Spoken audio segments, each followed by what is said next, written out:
संख्या चलने लगी ना। चलिए, आज हमारा प्रकरण है षष्ठी विभक्ति का, जिसको हम कारक नहीं मानते हैं। क्यों नहीं मानते हैं? क्योंकि क्रिया से साक्षात संबंध इस विभक्ति का होता ही नहीं है। इस बात की चर्चा हम लोगों ने पिछले दिवसों में कर लिया था। अच्छा हाँ, थोड़ा सा पीछे एक कदम बढ़ जाइए। क्या क्या नियम कल पढ़े थे? यस्य च भावेन भाव लक्षणम, ये क्या कहता था? यस्य क्रिया क्रियांतरम लक्ष्यते ततः कौन सी विभक्ति? सप्तमी विभक्ति। जिस क्रिया के अनंतर किसी दूसरी क्रिया का होना पाया जावे, वो पूर्वकालिक क्रिया, जो पूर्व वाली क्रिया है, उसी में सप्तमी हो जावे। जैसे इसमें उदाहरण बताए थे कि सूर्य अस्तम गते, सूर्य अस्तम गते, यहाँ अस्तम में द्वितीया हुई है। क्यों? क्योंकि गम धातु का प्रयोग होता है, इसलिए अन्यथा वहाँ अस्ते इत्यादि का प्रयोग होता। अगर मान लीजिए गते का प्रयोग नहीं होता, तब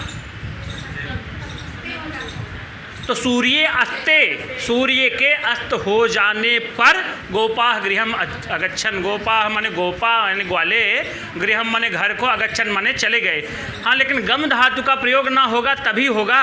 लेकिन गम यानी गत्यर्थक, गति, हिर, चलना डुलना इत्यादि की धातुओं का प्रयोग आएगा, तब द्वितीया विभक्ति का प्रयोग हो जाएगा। जैसे विद्यालय में गच्छति कहते हैं, विद्यालय गच्छति नहीं कहते हैं। हाँ, यहाँ जैसे करें कि एक क्रिया तो यह है कि सूर्य के अस्त चले जाने पर, एक तो यही हो गया, तो और दूसरी क्या होगी? दूसरी क्रिया क्या हो रही है? तो गोपाह गृहम अगच्छन, गोपा माने ग्वाले, गृहम घर को चले गए। यहाँ गृहम में द्वितीया हुई है। क्यों? क्योंकि गते गत्यर्थक अगच्छन है, अगच्छन के कारण गृहम में द्वितीया होगी। और क्या है?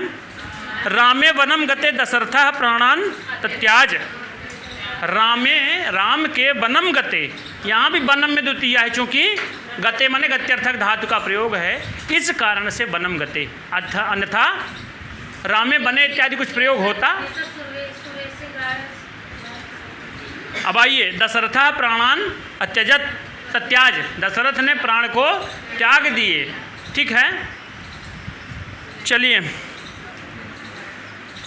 अच्छा, आप लोग बता दीजिए, जो लोग झारखंड स्पेशल के लिए सन्नद्ध हैं, वो बतावें कि रघुवंश में सीता परित्याग की घटना किस सर्ग में है? 14वें में। और 8वां सर्ग कौन सा है? अज विलाप। ये बहुत इम्पॉर्टेंट घटना है। और वहाँ हाँ, रति विलाप के इसी में है ना, वो 4 में है। और जब वही मदन को कामधान को उसको जला देते हैं, तो उसके बाद वाले प्रकरण में आता है। अच्छा हाँ, भगवत प्रसूति इत्यादि वाले में, उसमें 8वां क्या है? बुद्ध चरितम के 8वें सर्ग में यही से रिलेटेड है ना, ना यही से रिलेटेड है। रोने धोने की बात वहाँ भी आई है, अंतःपुर विलाप है। यहाँ भी 8वां विलाप से है, वहाँ भी 8वां विलाप से है। कोई डाउट? ये भी सुनते रहिए, धीरे धीरे सुनते सुनते आ जाएगा आपको। ठीक है, तो अगला है नियम कि सुरेशे गायति सति। कहाँ चला गया भैया? हाँ, सुरेशे गायति, सुरेश के गाते रहने पर सर्वे जहसुह, सभी हंस पड़े। यहाँ सुरेशे गायति, सुरेशे में भी सप्तमी और गायति में भी सप्तमी। ये तो समझ में आ गया था आपको। और एक ठो था प्रसिद्धोत्सुकाभ्याम तृतीया च, प्रसिद्ध और उत्सुक के योग में तृतीया भी होती है और सप्तमी भी होती है। यानी प्रसिद्ध का क्या अर्थ है? उत्सुक का क्या अर्थ है? इच्छुक या अभिलाषी। ऐसे प्रयोग इनके योग में जिनसे जुड़े रहेंगे, उस जिसके विषय में ये इच्छुक होंगे या जिसके विषय में अभिलाषी होंगे, उसी में तृतीया भी होगी और सप्तमी। क्या उदाहरण था? निद्रायाम निद्रया वा प्रसिता उत्सुका वा, ऐसा कुछ प्रयोग आया था। बस इतना ही परीक्षा में आपसे पूछे जाने की इच्छा है, इतना ही बहुत पर्याप्त मैटर है। और बाकी ये जो आगे ये वाला पढ़े हैं इसको दोहराए थे घर जा कर के, जो एक एक मतलब छोटे छोटे लाइन में करके नियम कुछ बताए थे, याद है? आज पढ़ लीजिएगा, आज पढ़ लीजिएगा, कल हम इस विषय पर पूछेंगे पूरा पूरा, क्योंकि ये बहुत इम्पॉर्टेंट तो नहीं कहा जा सकता लेकिन इम्पॉर्टेंट ही है। हाँ हाँ, चलिए आइए, हमारा प्रकरण है आज षष्ठी शेषे का।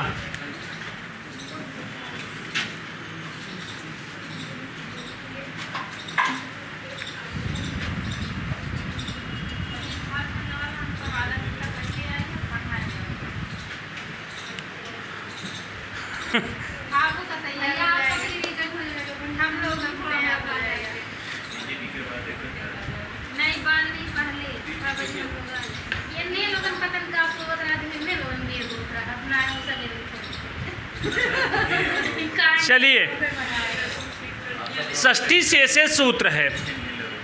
यहाँ शेष का क्या अर्थ है?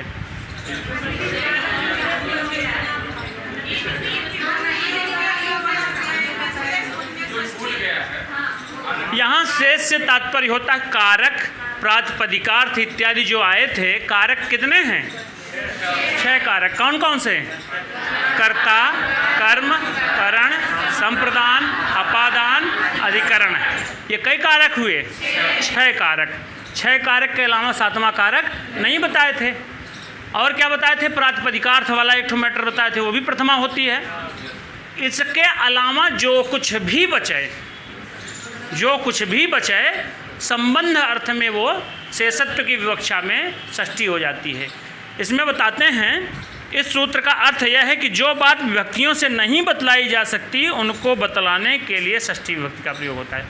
यानी जो अन्य विभक्तियों में नहीं खप सकती, जिस बात को नहीं बताया जा सकता है कि जैसे प्रथमा, द्वितीय इत्यादि विभक्तियों के द्वारा, तो उस बात को जब वो नहीं बता पाएंगे तो करेंगे क्या उसका? तो उसका भी तो कुछ तोड़ बताना चाहिए। बताएं कि उन सब से अगर कुछ नहीं बताया जा पा रहा है तो भैया होकर लेके चले आइए षष्ठी में। षष्ठी में आ जाएगी तो सारा काम उसका फाइनल हो जाएगा।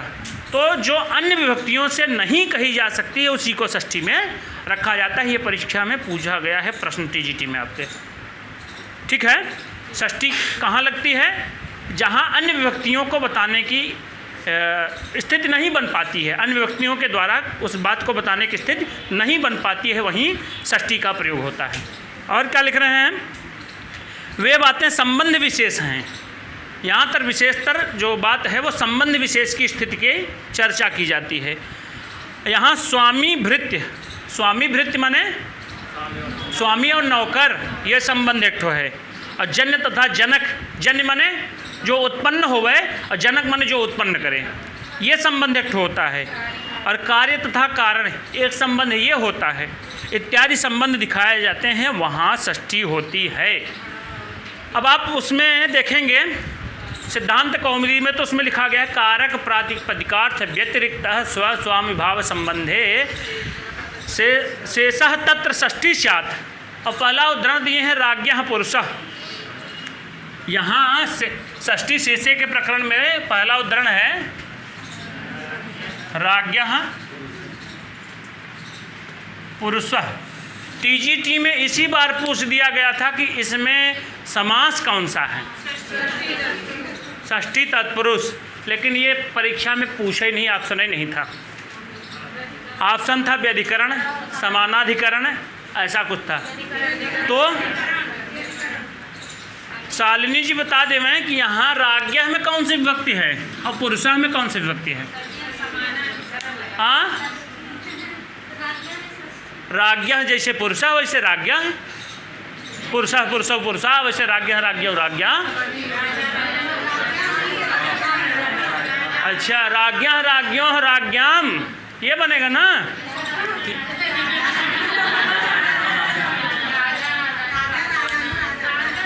अरे मैं षष्ठी की बात किया हूँ भैया।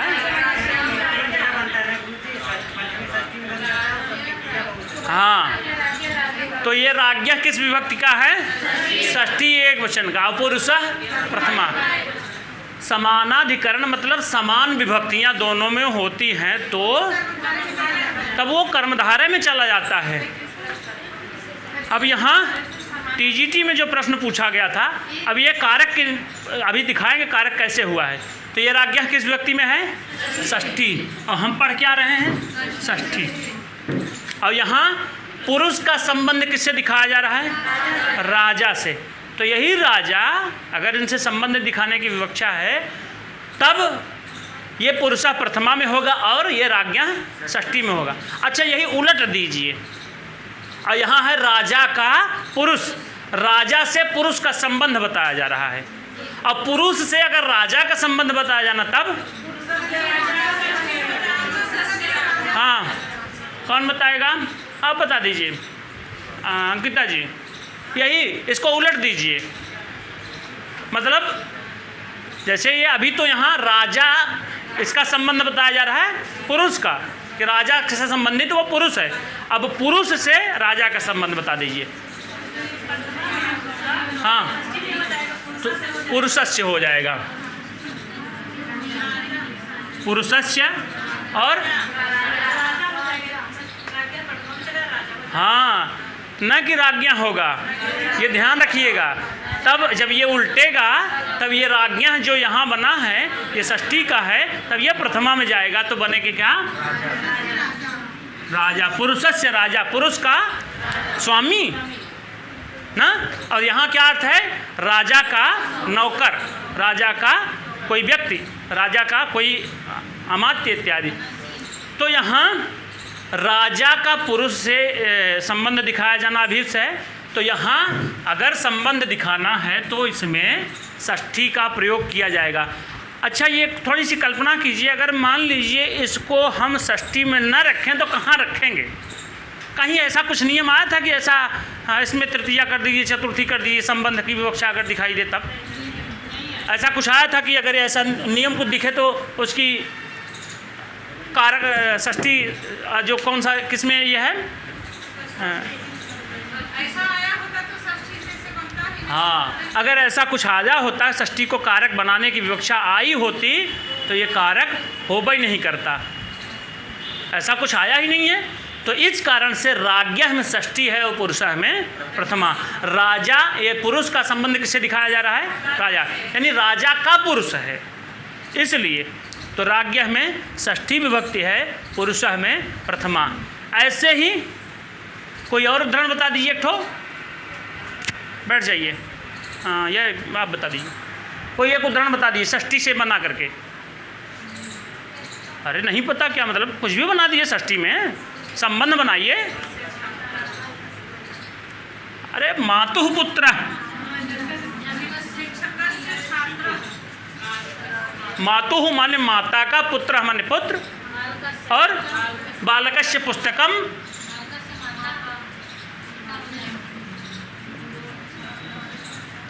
बालकस्य पुस्तकम, बालकस्य माता, बालकस्य भगिनी, बालकस्य स्वसा। स्वसा माने क्या होता है? मूल प्रातिपदिक क्या है? स्वश्री, यानी ऋकारांत है। कैसे रूप चलेगा? स्वसा, स्वसारौ, स्वसारा, स्वसारम, स्वसारौ। हाँ, द्वितीया व्यक्ति बहुवचन वाला बहुत इंपॉर्टेंट है। मातृ शब्द का द्वितीया व्यक्ति बहुवचन में क्या है?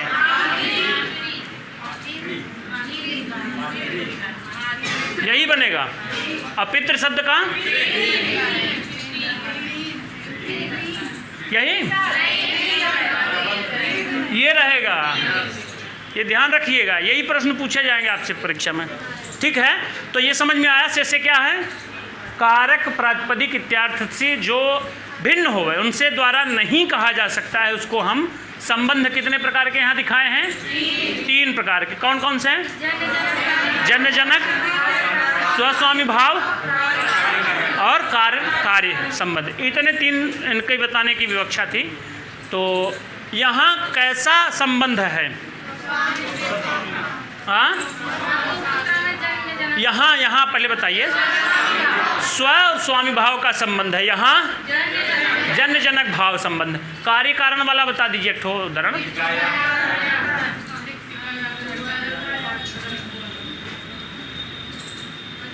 तो मैं मानूं कि आपको षष्ठी विभक्ति यानी संबंध वाला मामला समझ में आ गया।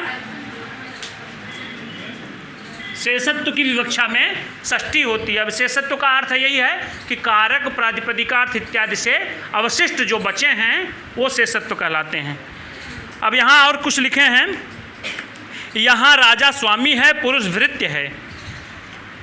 स्वामी तथा भृत्य का संबंध दिखाने के लिए राज्ञा में षष्ठी विभक्ति आई है। यहाँ जो राज्ञा लिखा गया था ये षष्ठी में है, क्योंकि यहाँ स्वामी भाव संबंध, स्वस्वामी भाव संबंध दिखाने की विवक्षा थी, इसलिए षष्ठी हुई। और कहते हैं बालकस्य माता, ये भी लिखे तो हैं, बालकस्य की, बालक की माता। बालकस्य में कौन सी विभक्ति है? षष्ठी विभक्ति, एक वचन। और माता में, माता शब्द का मूल प्रातिपदिक क्या है? मातृ शब्द कैसे रूप चलता है? माता मातरऊ की मातारऊ, हाँ, अपिता अस्वसा, वहाँ स्वसारऊ बनता है। याद रखिएगा, यही सब प्रश्न पूछा जाएगा, ठीक है। हाँ, भ्रातृ शब्द का भ्राता, भ्रातारऊ, भ्रातारह, ऐसा बनेगा ना कि भ्राता भ्रातरऊ भ्रातरह बनेगा।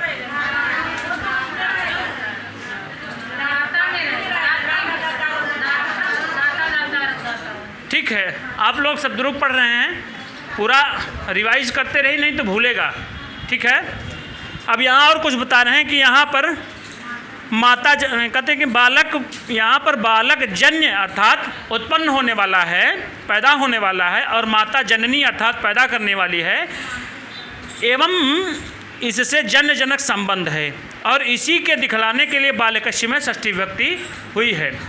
कोई डाउट? अगला उदाहरण है मृत्तिकायाः घटः।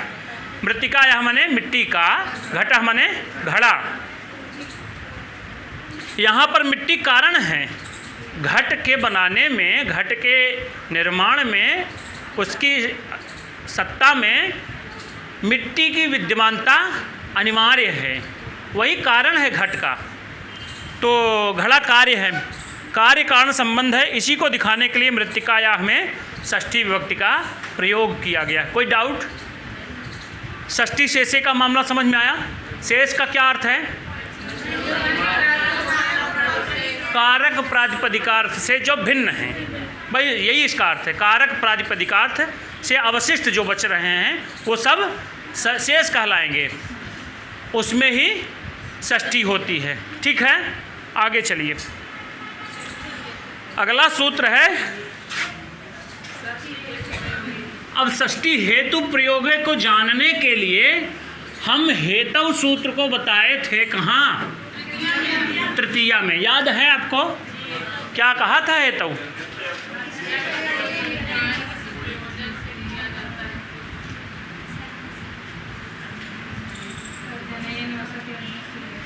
षष्ठी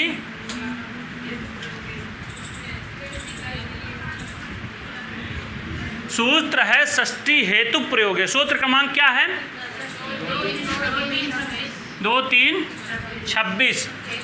अब 2, 3, 23, 2, 3, 24, 2, 3, 25, इन सूत्रों को देख लीजिए कौन से हैं। अभी दिखाते हैं आपको। 2, 3। अब यहाँ मूलतया जो आया था 2, 3, 23 वाला, ये सूत्र था हेतु। हेतु क्या कहा था?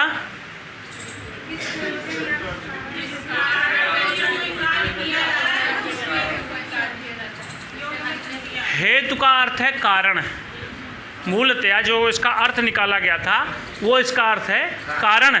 उसमें क्या हुआ? तृतीया विभक्ति हो गए। वो कहता था कि हेतुवाची शब्दों में तृतीया, जिस कारण या प्रयोग से कोई प्रयोजन, जिस प्रयोजन से कोई कार्य किया जाता है उसमें तृतीया होती है। उदाहरण क्या था? पुण्येन दृष्टो हरिः और अध्ययनेन वसति। अध्ययनेन, ये अध्ययन फल है, उसका वास क्रिया का फल है।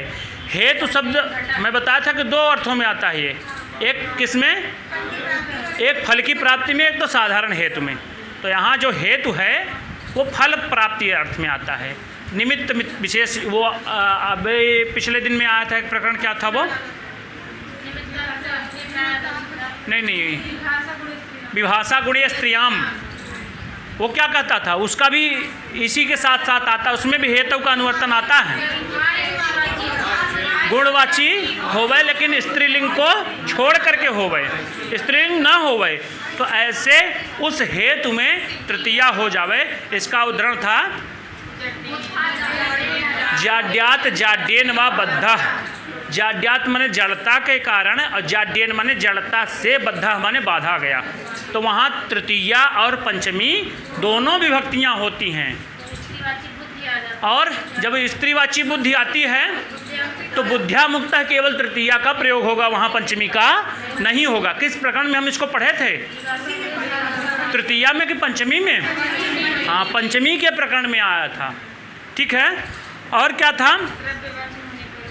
अब ये षष्ठी हेतु प्रयोगे, इसका अर्थ है हेतु शब्द के प्रयोग में हेतु शब्द का प्रयोग हो। हेतु शब्द पर्टिकुलर जो हेतु जो लिखा गया है, ये हेतु वाक्य में दिखाई भी देवे और उसका अर्थ भी द्योतित होवे। हेतु शब्द से द्योते और हेतु शब्द के प्रयोग में दोनों चीज़ें होनी चाहिए। अब फिर बताते हैं इसके उदाहरण में। बस यही है कि इसमें उसका हेतु का अनुवर्तन आ रहा है, इसलिए मुझे बताना पड़ा। इसका 2, 3, 23 क्रमांक है और इसका 2, 3, 26, यानी हेतु के आसपास का मामला है, इसलिए हेतु से इनमें अनुवर्तन आएगा और इसका अर्थ हेतु के द्वारा निकाला जाएगा। ठीक है, अब क्या लिखे हैं इसमें कुछ देखते हैं। कहते हैं कि जब हेतु शब्द का प्रयोग होता है तो जो शब्द कारण या प्रयोजन रहता है, उस हेतु के द्वारा जिसको, जिस प्रयोजन को दिखाना है, जिस कारण को दिखाना है, उसका भी प्रयोग रहे तो वह हेतु, वह शब्दवा और हेतु दोनों षष्ठी में रखे जाते हैं। जो ये हेतु है, ये हेतु शब्दवा पर्टिकुलर षष्ठी में रहेगा और जो इसका हेतु रहेगा, जिस कारण रहेगा, जो प्रयोजन रहेगा, वो भी षष्ठी रहेगा। दोनों में षष्ठी होगी। हेतु शब्दवा के प्रयोग में तो षष्ठी रहेगी ही रहेगी, लेकिन जो उसका निमित्त रहेगा, जो उसका रहने का या किसी कारण बस कोई कार्य करेगा, तो वो भी षष्ठी में रहेगा। सूत्रार्थ आपको समझ में आया? कहते हैं कि हेतु शब्द से प्रयोगे हेतु द्योत्य, ये अर्थ आता है षष्ठी सात। हेतु शब्द, यहाँ कोई कारक की चर्चा नहीं किए कि ये कर्म कारक हो जाए, करण कारक हो जाए, या संप्रदान अधिकरण, ऐसा कुछ नहीं बताए। संबंध कारक नहीं बताए हैं, यहाँ केवल सीधे सीधे षष्ठी का विधान किए हैं। क्यों? इसका कारण बस यही था कि इसको कारक माना ही नहीं जाता है। कारक, यही कारण है कि बाबूराम सक्सेना जी ने इसको बाद में लिखा है। पहले कारकों की चर्चा करके, कारकों को निपटा करके फिर विभक्तियों से विशेष की बात जो अलग हैं, इनसे भिन्न है, ये षष्ठी के प्रकरण बाद में रखा है, यही कारण है। तो हेतु शब्द का प्रयोग होवे पहली बात, और क्या होवे, जो हेतु आया था उसका अर्थ भी ज्ञापित होते, यानी जो उसका कारण होवे, जो उसका प्रयोजन होवे, वो प्रयोजन भी षष्ठी विभक्ति में हो जावे और हेतु शब्दवा तो है षष्ठी में होगा ही होगा। तो यहाँ क्या लिखे हैं देखें कि दोनों षष्ठी में रखे जाते हैं। हाँ,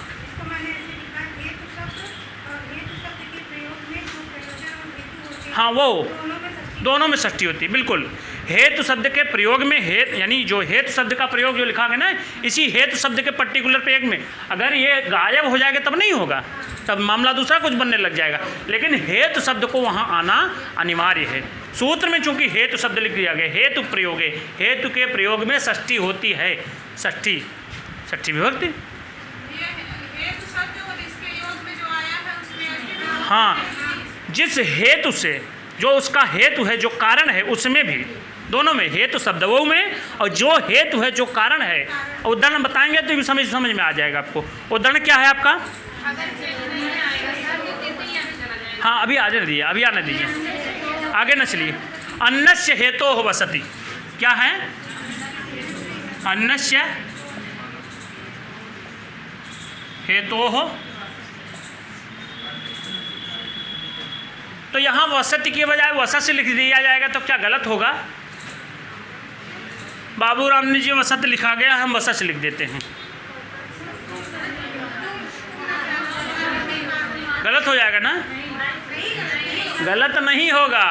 यहाँ कर्ता की बात कर देंगे कि तुम बससी, तुम रहते हो अन्न के हेतु से, तो बात यह है कि अन्न इसका हेतु है। हाँ, कोई डाउट नहीं, कोई दिक्कत नहीं। यहाँ अब यहाँ क्रिया क्या की जा रही है? हेतु गलत है।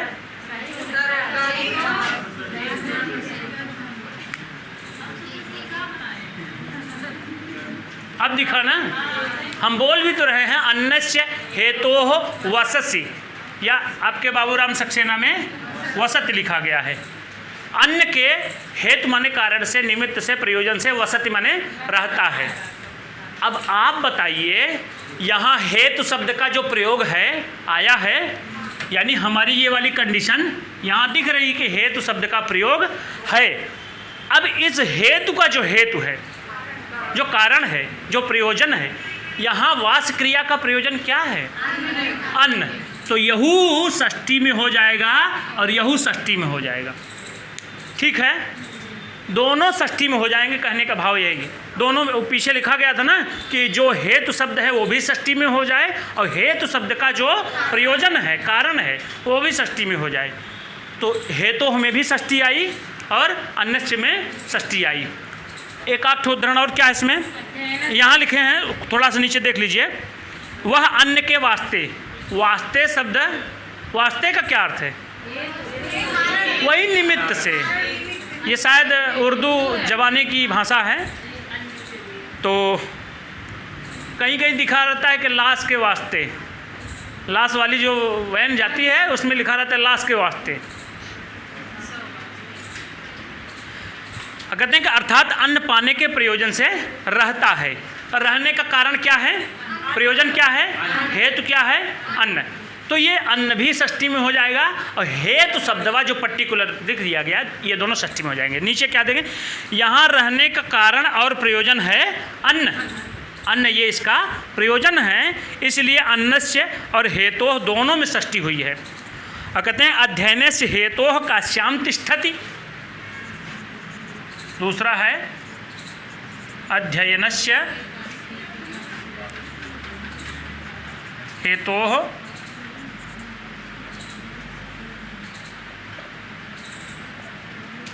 काश्याम। अब यहाँ बताइए, हाँ हाँ, तो कहाँ यहाँ करता थोड़ी, यहीं कहाँ लिखे हैं? यहाँ भी तो नहीं लिखे हैं, यहाँ भी तो करता नहीं लिखे हैं। अब सही हो गया, सह अध्ययनस्य हेतोः वसति। हाँ, सर्वनाम, अरे सर्वनाम किम निमित्तम केन इत्यादि वाला आएगा। नहीं, सर्वनाम अस्तित्व, मतलब जब हेतु शब्द के साथ उसी सर्वनाम का प्रयोग होगा तो तृतीया पंचमी और षष्ठी, उसको आने दीजिए प्रकरणवा। यहाँ करता है ना, सह अन्नस्य हेतोः वसति, वह अन्न के निमित्त से। ठीक है, कोई डाउट? आगे चलिए, दूसरा उदाहरण है। अच्छा, ये बताना अभी, अन्नस्य हेतोः काश्याम, अध्ययनस्य हेतोः काश्याम तिष्ठति। अध्ययन के हेतु से, यहाँ हेतु शब्द का भी प्रयोग है और ये काश्याम, काशी में रहने का कारण क्या है, प्रयोजन क्या है? अध्ययन। अध्ययन को करना ही काशी में रहने का प्रयोजन है, उसका अर्थ है, उसका कारण है। इस कारण से अध्ययनस्य में भी षष्ठी और हेतोः में भी षष्ठी। तो काश्याम में क्यों? क्यों?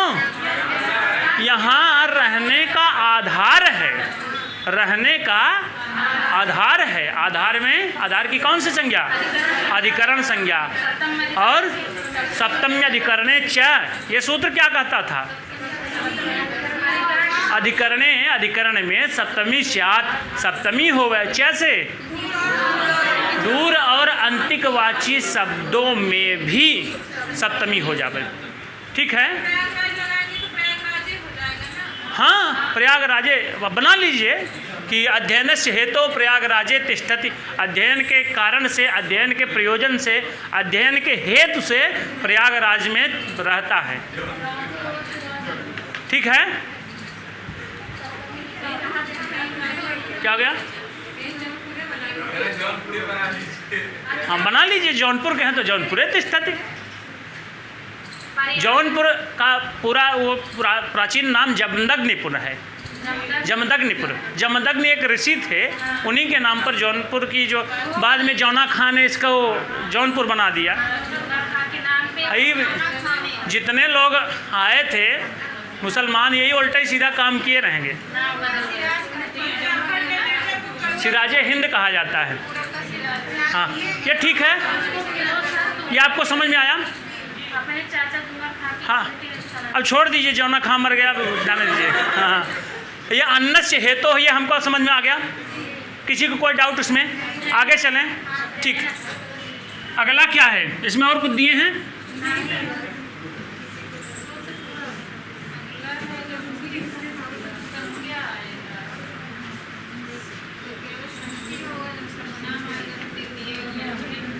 बता रहे हैं, उसको आने दीजिए, अभी आ जाएगा।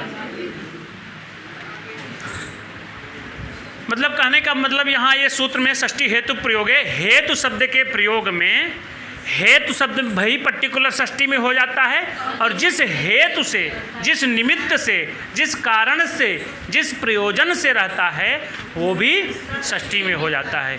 क्या सूत्र है वो? षष्ठी हेतु प्रयोग है। हेतु के प्रयोग में षष्ठी। कोई डाउट? इसके पहले क्या पढ़े हैं? पहला वाला सूत्र षष्ठी से का क्या अर्थ है? कारक प्रातिपदिकार से भिन्न जो हैं वही शेष हैं। ठीक है, और आगे क्या है? अगला सूत्र है सर्वनामनस तृतीया च। सर्वनामनस तृतीया, सर्वनाम शब्दों के योग में तृतीया च, तृतीया भी होती है। अब यहाँ ये जो षष्ठी हेतु प्रयोगे जो है, यही का सीधा सीधा पूरे सूत्रों का अनुवर्तन इसमें चला आएगा, पूरे सूत्र का।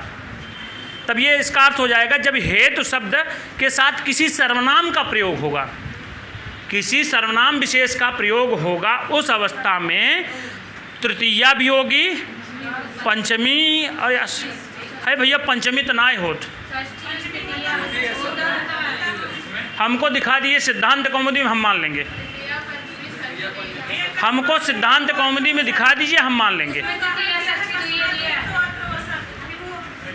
हम बात कर रहे हैं सिद्धांत कौमुदी की। सिद्धांत कौमुदी में नहीं दिया, वहाँ केवल तृतीया और षष्ठी ही दिए हैं। वहाँ तृतीया तो पहले से ही सिद्ध हो चुकी है ना। हाँ,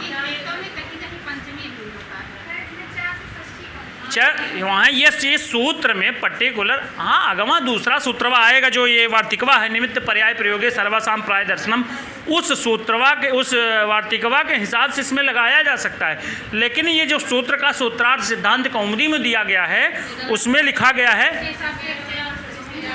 गया सर्वनामनो हेतु शब्दस्य च प्रयोगे हेतु, सर्वनाम शब्द का भी प्रयोग होना चाहिए, उसके साथ उसका हेतु शब्द का भी प्रयोग होना चाहिए, और वो हेतु भी लिखना चाहिए। और उसमें तृतीया भी होती है, षष्ठी भी होती है। इसके उदाहरण लिख रहे हैं, केन हेतु ना वसति कस्य हेतु। पंचमी का तो प्रयोग ही नहीं दिए। बाबूराम सक्सेना जी ने लिखे हैं। हाँ, वो वही कारण है कि जगह जगह जिन्होंने जो अलग अलग छोटे छोटे नियम, उपनियम में, नियम के तहत उपनियम लिख दिए हैं, उसी से ये आया है। और साहित्य में प्रयोग भी आया है, जैसे वहाँ लोभ के कारण जब ये कहानी में जाके कहता है तो लोभाद कारण नहीं है, तो उसमें हेतु से पंचमी हुआ है। तो वहाँ कहाँ सर्वनाम शब्दवा का प्रयोग है? सर्वनाम नहीं, लेकिन हेतु में से वहाँ पंचमी। हाँ, तो हेतु में है ना, सर्वनाम का प्रयोग तो है ही नहीं है ना। सर्वनाम का प्रयोग आइए हम दिखाते हैं। यहाँ सूत्र है सर्व नामनः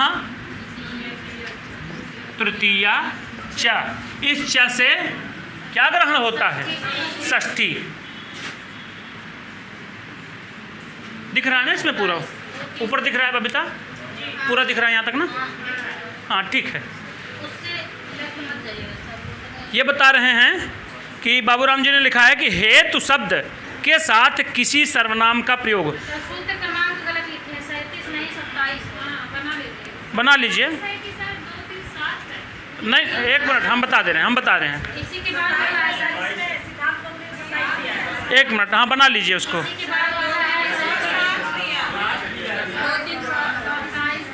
एक मिनट, हम बता रहे हैं 2 3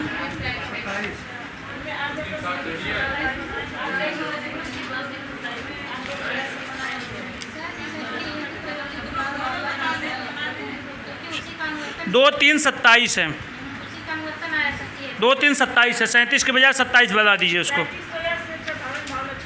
हाँ 37 वाला वही है, यस्य भावन भाव लक्षणम। यही अगर ये 2 3 37 का होता तो मामला काफ़ी आगे का हो जाता। ये यहाँ हेतु शब्द का प्रयोग अनुवर्तित होकर के आ रहा है, और 2 3 23 हेतु सूत्र था, उसी से अनुवर्तन इसमें भी आया है। 27 में पूरा अनुवर्तन आता है हेतु। यहाँ बताते हैं कि जब हेतु शब्द किसी सर्वनाम का, हेतु शब्द के साथ सर्वनाम का प्रयोग होना अनिवार्य है। क्या है? हेतु शब्द भी होवे, हेतु माने वही हेतु शब्द जो पर्टिकुलर जो हेतु शब्द बताया गया है वो होवे, उसके साथ सर्वनाम का भी प्रयोग होवे। ठीक है, तो ऐसे प्रयोग में तो सर्वनाम और हेतु शब्द दोनों तृतीया, पंचमी या षष्ठी में होते हैं। जैसे कस्य हेतोः अत्र वसति, कस्य हेतोः अत्र वसति, है ना। अब बताइए बबीता जी, यहाँ कौन सा सर्वनाम है? नहीं, सर्वनाम है कहाँ इसमें? इस वाक्य में सर्वनाम है कहाँ? ये कस्य है सर्वनाम, और हेतु शब्द का प्रयोग भी दिखाई दे रहा है। ये सर्वनाम ना तृतीया च, जो ये तृतीया च की बात कहा है, अभी ये षष्ठी वाला प्रकरण दिखा रहे हैं, तृतीया भी दिखाएंगे। तो यहाँ कस्य में षष्ठी है और हेतोः में षष्ठी है। अब हमको ये बता दीजिए, क्या यहाँ सह लगा देंगे तो गलत हो जाएगा? तब तो ये है क्या? ये सर्वनाम है? ये भी तो सर्वनाम है। तब सब वो सर्वनाम नहीं हो जाएगा, कस्य ना सर्वनाम के साथ होगा। हाँ, एक से अधिक सर्वनाम नहीं हो सकते। सर तब कस्य सर्वनाम नहीं हो सकता। बात यहाँ हेतु के साथ सर्वनाम की आई है। आप जो वहाँ पूछ रही थी, आपका पूछने का मतलब सा होगा तब वो तृतीया और ये हो जाएगी। इस सर्वनाम के साथ नहीं होगा, जो उसका हेतु पूछने का भाव रहेगा, कारण पूछने का भाव रहेगा, उसी वाले सर्वनामुआ में सप्तमी या प्रथमा, तृतीया, पंचमी और षष्ठी का प्रयोग बताए हैं बाबूराम जी।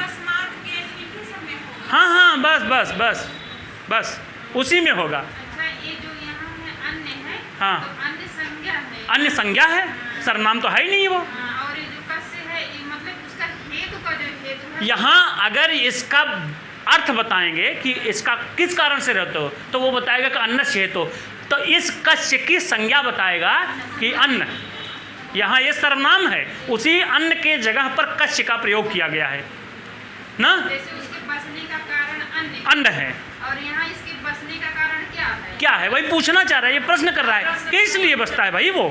तो ये जो कस्य है ये भी षष्ठी में हो जाएगा और हेतु में भी षष्ठी हो जाएगा। चाहे ऐसे से कि तस्य हेतु वसत, हाँ, तस्य हेतु अभी बसत, वो उदाहरण देगा, तस्य हो तो उसी के हेतु से, कस्य के जगह अन्य से लगा दें, अन्य से हेतु भी हो जाए। प्रयोगी तो उदाहरण। हाँ प्रयोगी तो हाँ, बता रहे हैं, उसको अभी आएगा। तस्य हेतु में रहेगा तो ये सर्वनाम में रहेगा। यहाँ जो ये सर्वनाम है और ये हेतु शब्द का प्रयोग है, इस कारण से ये षष्ठी में चला गया और ये षष्ठी में चला गया।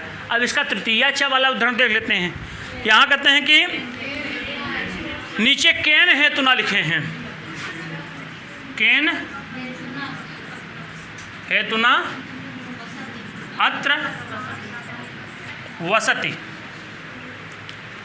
यहाँ लिखा है केन और हेतुना। केन में कौन सी विभक्ति है और हेतुना में है? जो केन लिखा है दूधे वाला केन नहीं है, वो मत समझ लीजिएगा, नहीं तो वही समझे केन। हाँ, वो कैन है मूल रूप से। अब यहाँ हेतु शब्द का प्रयोग दिखाई दिया आपको, और ये इसका सर्वनाम भी दिखाई दिया ना। इधर देखिए लो, ये सर्वनाम है, यही सर्वनाम है। हाँ, ध्यान दीजिए यहाँ, नहीं तो गड़बड़ाएंगे। ये हेतु शब्द का प्रयोग सीधे सीधे है, जो यहाँ बताए हैं सर्वनाम तृतीया चा और हेतु से इसका अनुवर्तन आया है इसमें, तो वही हेतु शब्द का प्रयोग होवे तब, और उसके साथ सर्वनाम का भी प्रयोग होवे। तो दोनों हेतु शब्द और वो सर्वनामवाची शब्द दोनों में तृतीया, पंचमी, षष्ठी बाबूराम के अनुसार, और सिद्धांत कौमुदी के अनुसार तृतीया और षष्ठी। कोई डाउट? तो ये केन हेतुना, केन में भी तृतीया और हेतुना में भी तृतीया हो गई। अब आदि लीजिए वो उसका उदाहरण दूसरा। अगला उदाहरण क्या है पंचमी वाला? कस्मात हेतोः अत्र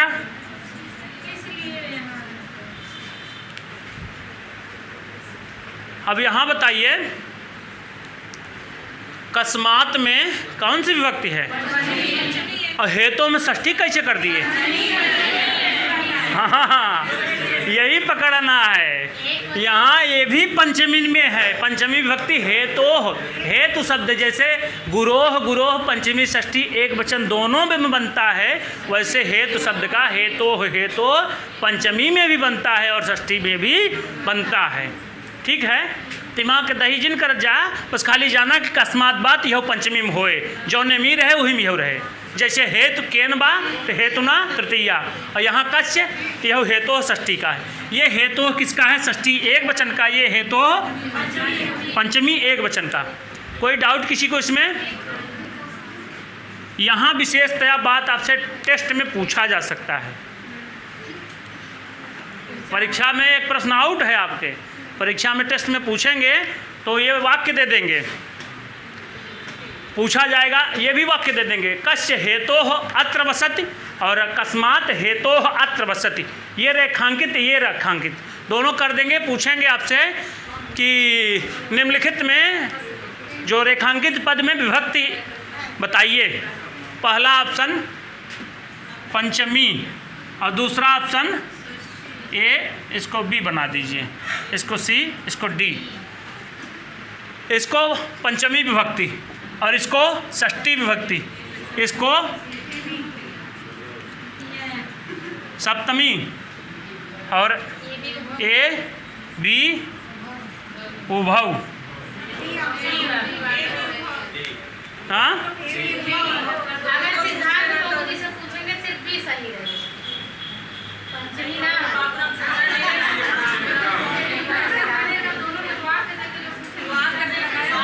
हम कहे हैं साफ साफ के वाक्य दे करके पूछेंगे। अब वहाँ बाबूराम और इनका नहीं लेना है, बात हम ये है कि ये पूरा वाक्य देंगे तब आपसे पूछेंगे। अगर आप सुनिए,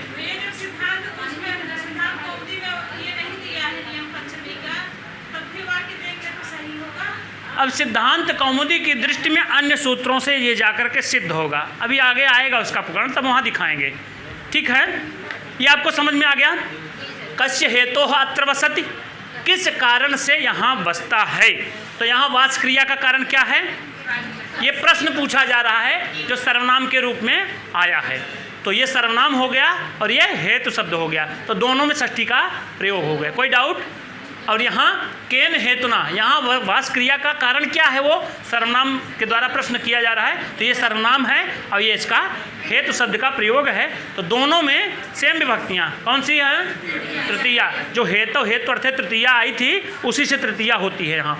और कस्मात हेतोः अत्र वसति, यहाँ वास क्रिया का कारण क्या है, ये प्रश्न पूछा रहा है कि सर्वनाम है कस्मात, ये पंचमी में है और हेतु हमें ये भी पंचमी विभक्ति एक वचन में है। कोई डाउट? चलिए बहुत अच्छा, अब आगे चलते हैं। आगे क्या प्रकरण है, इसमें और कुछ दिए हैं?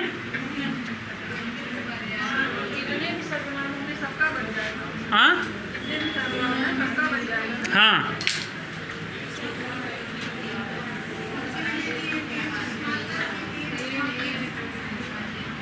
ये षष्ठी शेष की बात चल रही है।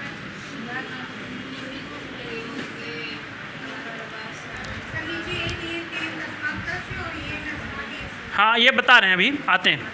जैसे कहते हैं कि तेन के साथ ये सारे सर्वनाम हैं। तेन, तस्मात, तस्य, येन, यस्मात, यश, ये सारे सर्वनाम शब्द हैं और बदवा में हेतु शब्द का प्रयोग होगा। तो जिस विभक्ति वचन में सर्वनाम रहेगा उसी विभक्ति वचन में हेतु शब्द चलेगा। तो जैसे तेन हेतुना, उस हेतु से, यहाँ तेन शब्द सर्वनाम है, हेतु शब्द हेतु का वाचक है, जो हेतु शब्द के प्रयोग में सीधे सीधे बात किए थे उसी का बोधक है। और क्या है? तस्मात् हेतोः, तस्मात् में पंचमी है इसलिए हेतोः में पंचमी है। और तस्य हेतोः, यहाँ तस्य में षष्ठी है इसलिए हेतोः में भी षष्ठी है। और कहते हैं येन हेतुना, यत शब्द मूल है, मूल प्रातिपदिक यत है, यह यौ यम यौ यान येन, तृतीया व्यक्ति एक वचन में, येन हेतुना, जिस हेतु से, येन तृतीया में है और हेतु वो भी तृतीया में चला जाएगा। और यस्मात् हेतोः, तो वो यस्मात् में पंचमी है इसलिए हेतोः में वो भी पंचमी में हुआ। और यस्य हेतोः, ये यस्य हेतोः में, यस्य में षष्ठी है और हेतोः में भी षष्ठी है। जिस कारण से या उस कारण से या जिस कारण से, यही दोनों इसके अर्थ हो गए। यत माने जो, ये माने जिसके द्वारा या जिससे। क्या हो गया मिथिलेश जी?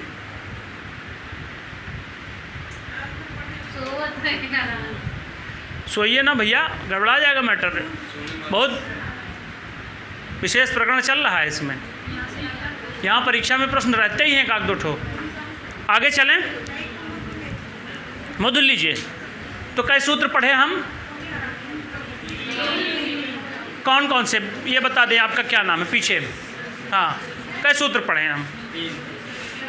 हाँ, षष्ठी शेषे, षष्ठी हेतु प्रयोगे,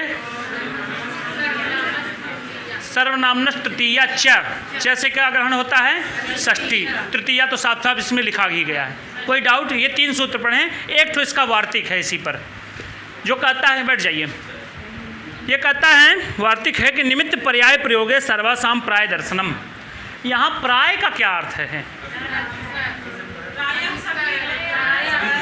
व्याकरण की भाषा में प्रायः का अर्थ होता है हमेशा नहीं, कभी कभी नहीं भी होता है, ऐसा ये प्राय का अर्थ है। कभी प्रायः होता है, प्रायः कह देने से मतलब यह है कि कभी कभी न होने की गुंजाइश भी रहती है, न होने की गुंजाइश बनी रहती है। जैसे कहा जाए मैं प्रायः जाता ही हूँ, प्रायः मैं भगवान दर्शन को जाता ही हूँ। प्रायः कह देने का मतलब डेली नहीं जाते हैं, हो सकता है कभी कभी एक आध दिन चूक भी हो जाती है, यही प्राय का अर्थ यहाँ है। प्राय शब्द ये टेक्निकल है थोड़ा सा, ठीक है। तो निमित्त पर्याय प्रयोग है, निमित्त शब्द का जो पर्याय हैं, निमित्त शब्द के पर्याय जो भी हैं उनमें, उनके प्रयोग में सर्वासाम, यहाँ सर्वासाम में कौन सी विभक्ति है? हाँ, षष्ठी बहुवचन, तो सर्वेसाम होता है। हाँ, तो कहाँ है स्त्रीलिंग? यहाँ सर्वासाम लगाए। बहुत अच्छा, क्योंकि ये विभक्ति का विशेषण है, सर्वासाम विभक्तया, सभी विभक्तियाँ होती हैं। प्राय दर्शनम में प्रायः देखी जाती हैं, प्रायः इनका प्रदर्शन होता है, अवलोकन देखा जाता है व्याकरण शास्त्र में। अब इसका उदाहरण क्या क्या है देखते हैं। कहते हैं निमित्त शब्द का अर्थ रखने वाले, ये टीजीटी में पूछा गया है भैया, ध्यान रखिएगा, ये टीजीटी में पूछा जा चुका है, इससे प्रश्न है इस वार्तिक से। कहते हैं कि निमित्त शब्द का अर्थ रखने वाले, अब निमित्त के कितने अर्थ हैं वो देखिए, कारण, हेतु, प्रयोजन इत्यादि, ये इसके निमित्त के अर्थ हैं। निमित्त के अर्थ कारण, हेतु, प्रयोजन और निमित्त स्वयं अपने अर्थ में विराजमान रहता है। इन अर्थों में इनके जो अर्थ हैं, निमित्त के जो अन्य अर्थ है, ये कारण, प्रयोजन, हेतु इत्यादि, इनके प्रयोग में होने पर सर्वनाम तथा निमित्त का अर्थ रखने वाले, सर्वनाम भी होवे उसके साथ और निमित्त वाला अर्थ भी विराजमान होवे, तो ऐसे शब्दों में प्रायः सभी विभक्तियाँ होती हैं। अब इसके उदाहरण में देखते हैं, तो इसका उदाहरण लिखा गया है, किम निमित्तम वसति न। यहाँ किम में और निमित्तम में कौन सी विभक्ति है? हाँ, हम कैसे मानी कि प्रथमा है, हम कैसे मानी कि द्वितीया है? हाँ, पुल्लिंग में किम के, नपुंसक लिंग में किम के कहानी, किम के कहानी, किम निमित्तम वसति, ये दोनों ही, ये प्रथमा का अगर एक ही वाक्य लिख करके दिया जाता तो ये लिख दिया जाता कि प्रथमा में भी यही प्रयुक्त होता है और द्वितीया में भी। तो यहाँ किम और निमित्तम, निमित्त शब्द का प्रयोग है, लिख रहा है ना, निमित्त शब्द प्रयोग है, निमित्त पर्याय प्रयोग है। निमित्त के पर्याय के प्रयोग में सर्वासाम सभी व्यक्तियाँ प्राय दिखती है। तो यहाँ किम में प्रथमा है, निमित्तम में भी प्रथमा है। यहाँ किम में द्वितीया है और निमित्तम में द्वितीया। यहाँ प्रथमा व्यक्ति एक वचन, निमित्तम में प्रथमा एक वचन। किम में द्वितीया व्यक्ति एक वचन, निमित्तम में द्वितीया एक वचन। यहाँ ये यही याद रखने की बात है कि ये उद्धरण प्रथमा वाला भी बनता है और द्वितीया वाला भी बनता है। ठीक है। अब निमित्त को बताए जाते को प्रयोजनम, कह प्रयोजनम, ये भी बना सकते हैं। ठीक है। अब यहाँ प्रयोजन को करेंगे तो प्रयोजनम, प्रयोजने, प्रयोजनानि, ये ऐसे रूप चलेगा। लेकिन हेतु शब्द का प्रयोग करेंगे तब तो कह हेतु, कम हेतु, ये जाएगा, वहाँ विभक्ति बदल जाएगी, मतलब सीधे सीधे दिख जाएगी, लिंग विशेष के कारण वो बदल जाएगा। अब ये आपको समझ में आए, प्रथमा में भी यही चलता है, द्वितीय में भी यही चलता है। तृतीया का उदाहरण क्या है? केन, केन हेतुना, क्या लिखे हैं? केन निमित्तेन। बात यही है कि निमित्त के जितने भी अर्थ वाले शब्द हैं उनका भी योग होने पर भी वही विभक्तियां होंगी। कितनी? सभी। सभी विभक्तियां कौन कौन सी हैं?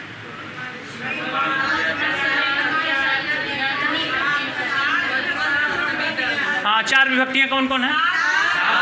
अच्छा, षष्ठी विभक्ति माने जाते हैं। षष्ठी खाली विभक्तियाँ ही माने जाते, कारक ना ही माने जाते। ठीक है। चलिए, केन क्या लिखा गया है? केन निमित्तेन, केन निमित्तेन या केन हेतुना या केन प्रयोजनेन। ठीक है, ये हो जाएगा। और अगला है कस्मै निमित्ताय। कस्मै निमित्ताय, अगला बोल दीजिए। कस्मात् निमित्तात्। षष्ठी कस्य निमित्तस्य। और कस्मिन् निमित्ते। हाँ,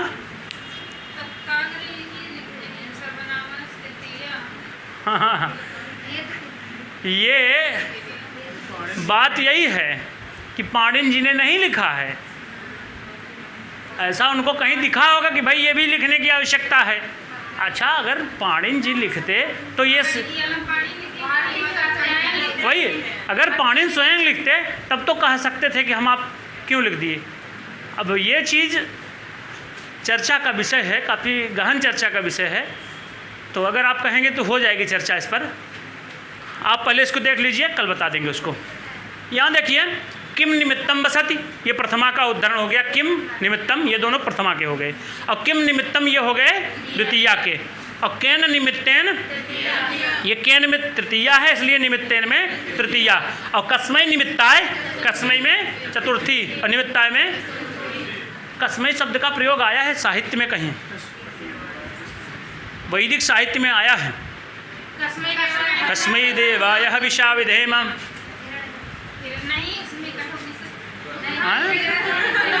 आई कठोपनिषद में घूमत हैं। ठीक है, वही का संज्ञक जो प्रजापति हैं उन्हीं की बात कही है। उन्हीं को कस्मै में कौन सी विभक्ति है? हविषा विधेम, हवि के द्वारा उनकी पूजा करते हैं, ऐसा कुछ बताते हैं। तो ये चतुर्थी में कस्मै है, तो निमित्ताय में चतुर्थी है। और कस्मात् निमित्तात् ये दोनों पंचमी में हैं। और कच्छ निमित्तस्य में किसके उदाहरण हैं? ये किस सूत्र या वार्तिक के? निमित्तात् प्रयोगे नहीं है, निमित्त पर्याय प्रयोगे सर्वासाम प्राय दर्शनम, ये वार्तिक है।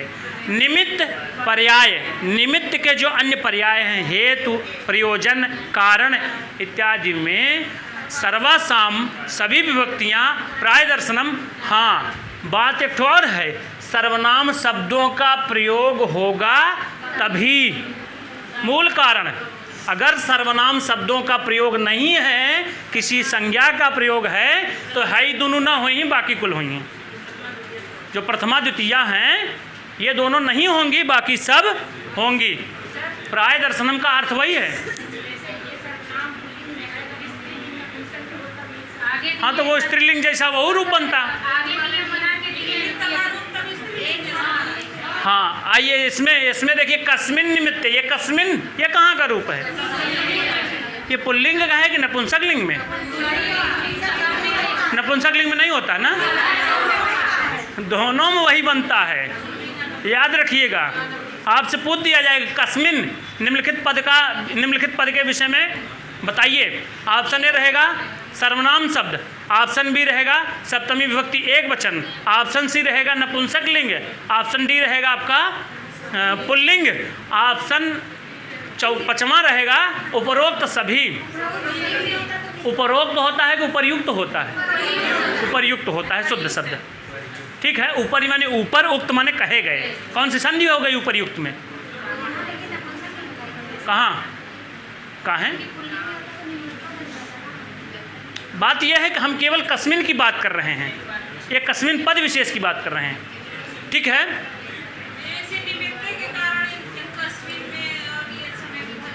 हाँ, ये सर्वनाम शब्द का भी प्रयोग है और इसके साथ निमित्त जो पर्याय प्रयोग आया था सूत्र, निमित्त पर्याय प्रयोग में भी। हाँ, अच्छा, उपर्युक्त में गुण संधि। अब बताओ कैसे हम बताई तो है अणसंधि। ऊपरी धन उक्त है, ऊपरी माने ऊपर, उक्त माने कहे गए। ऊपरी युक्त अलग अलग शब्द नहीं है, शब्द पूरा है। ऊपरी उक्त माने कहा गया। ऊपर माने उपर्युक्त का क्या अर्थ है? यहाँ मान लीजिए जैसे यही लिख दिया जाएगा तो हम नीचे लिखेंगे जब, तो यही लिखेंगे ना उपर्युक्त के विषय में, ऊपर लिखे गए के। अब उपर्युक्त कह देने से ही नीचेवा वाला बोध थोड़ी होगा। जहाँ लिखा जाएगा उसके जस्ट ऊपर की बात कुछ चर्चा आई रहेगी उसके विषय में। अब प्रश्न, एक प्रश्न समाप्ति के बाद दूसरे प्रश्न, जैसे मान लीजिए एक प्रश्न ये हो गया और दूसरा प्रश्न ये हो गया। अब यहाँ अगर पूछेगा कि उपर्युक्त के विषय में, तो है ही वाला अर्थ वही जाने, प्रश्न वही गलत करके हुआ। यहाँ केवल इसी का अर्थ लिया जाता है उपर्युक्त के विषय में, यानी ये एक प्रकरण पूरा समाप्त हो गया, ये बोधित हो गया। दूसरा प्रकरण चालू हुआ तो इस प्रकरण में जो उपर्युक्त माने ऊपर कहा गया है इस विषय में। कोई डाउट है? चलिए, कस्मिन निमित्ते, इसमें कौन सी विभक्ति है? सप्तमी। तो कौन विभक्ति छूटी? हाँ, संबोधन तो छूटी बा। सर्वनाम शब्द के को संबोधन होबे ही नहीं करता। हे सर्व कतनो रूप बना हो दिखावा। हाँ, चलिए, हाँ वही, उसका वही अर्थ है कि इसके हेतु शब्द का प्रयोग आवे तब। जहाँ ये निमित्त शब्द दिखा गया है यहाँ हेतु हेतु कर दीजिए, चाहे प्रयोजन प्रयोजन कर दीजिए, और कारण भी लिख देंगे तो कोई दिक्कत नहीं। वही उसका अर्थ है कि जो जिस विभक्ति में वो रहेगा उसी विभक्ति में दोनों रहेंगे। तो निमित्त के जितने भी, निमित्त के कितने अर्थ बताए गए हैं यहाँ? कारण, हेतु, प्रयोजन। इन अर्थों में भी कौन कौन सी विभक्तियाँ होती हैं? हाँ,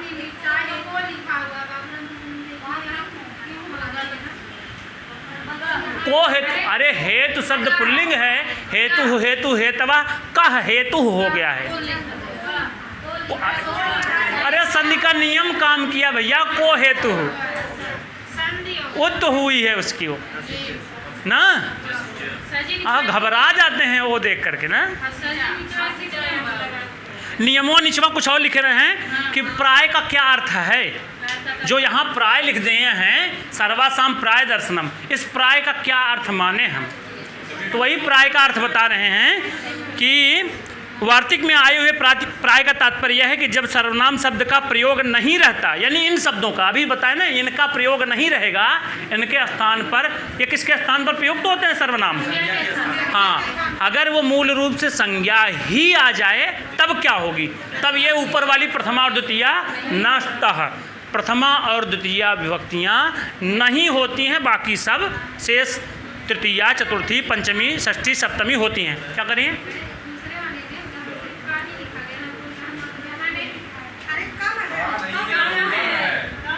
अरे भैया, हाई ऐसे कई के ऐसे कई कुछ सिंबल मारे हैं।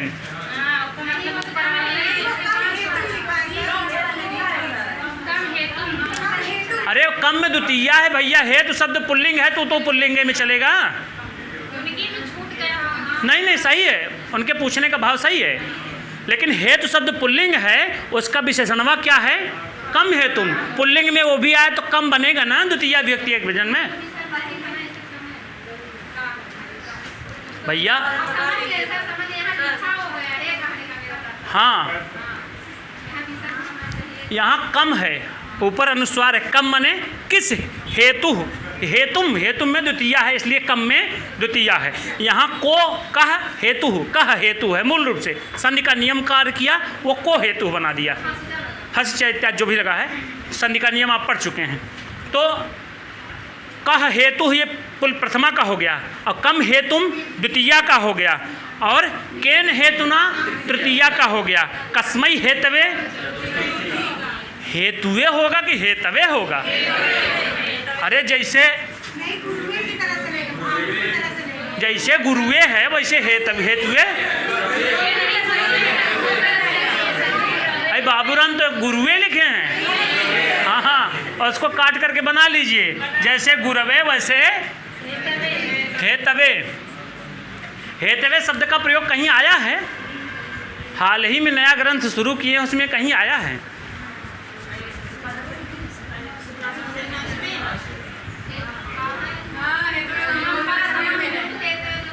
हाँ, कहाँ आया वही तो मैं जानना चाह रहा हूँ।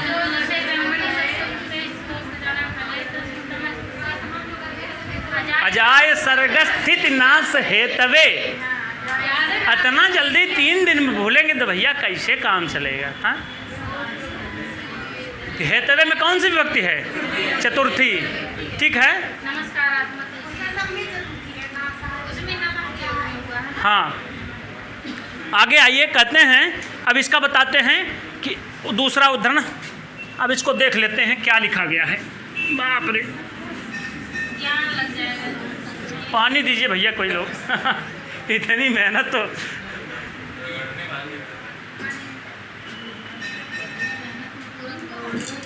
सब पनिया ज़्यादा बटल हो, देख प्यास बुझी जाती।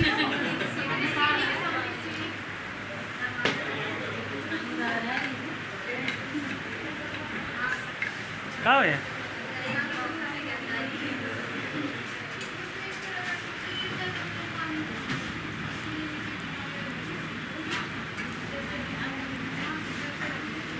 देखा बड़ा आराम साहब, जब साफ करा तो समझ में आओ।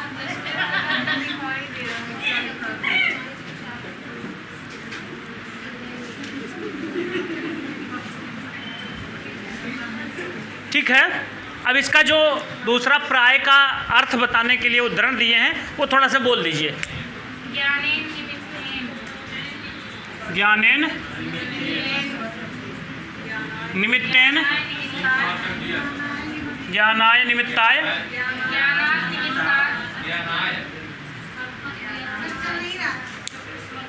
पानी लग गया है ना?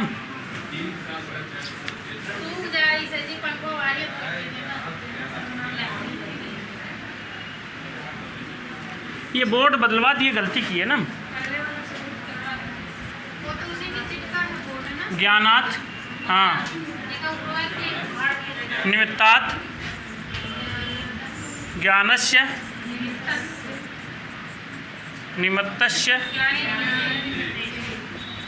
ज्ञाने निमित्ते। यहाँ कितनी विभक्तियाँ दिखाई दे रही हैं? 1 2 3 4 5।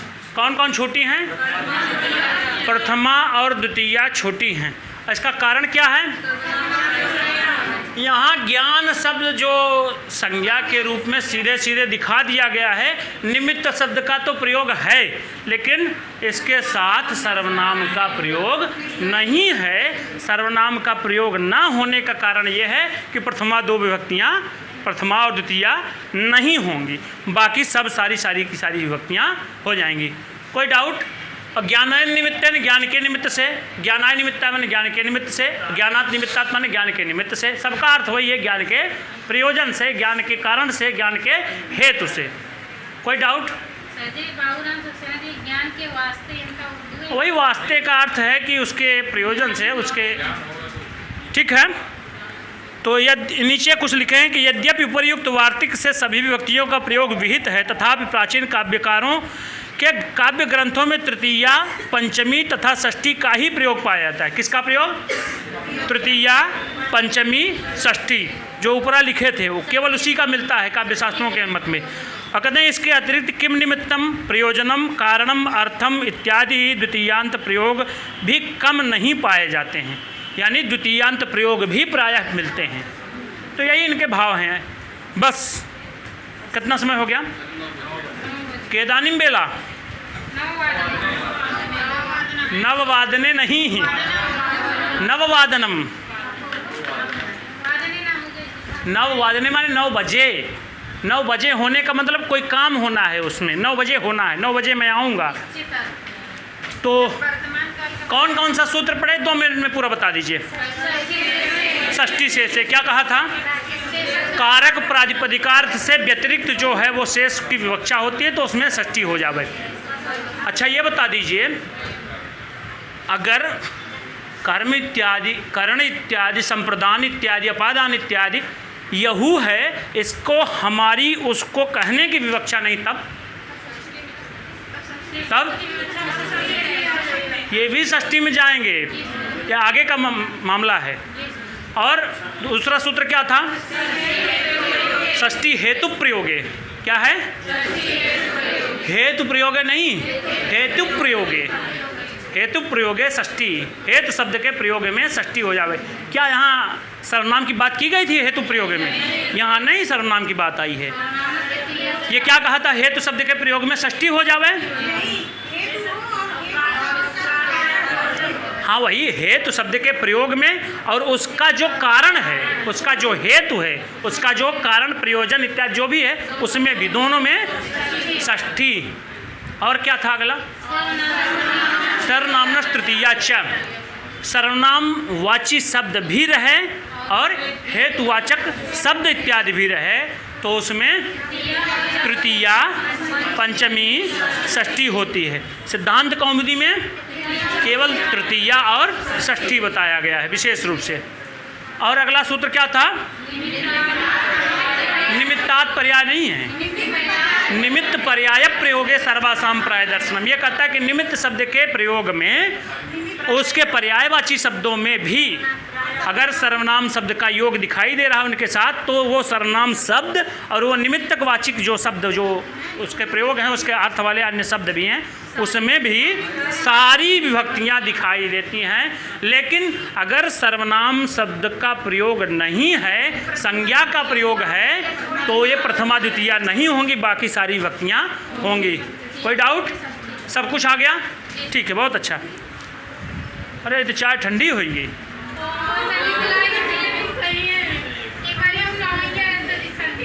एको दान तो बोले तो चाह, हाँ बंद कर दीजिए इसको। एको दान बोले तो चाहत रहा चाय ले धरे, ये हमारा भूलब है।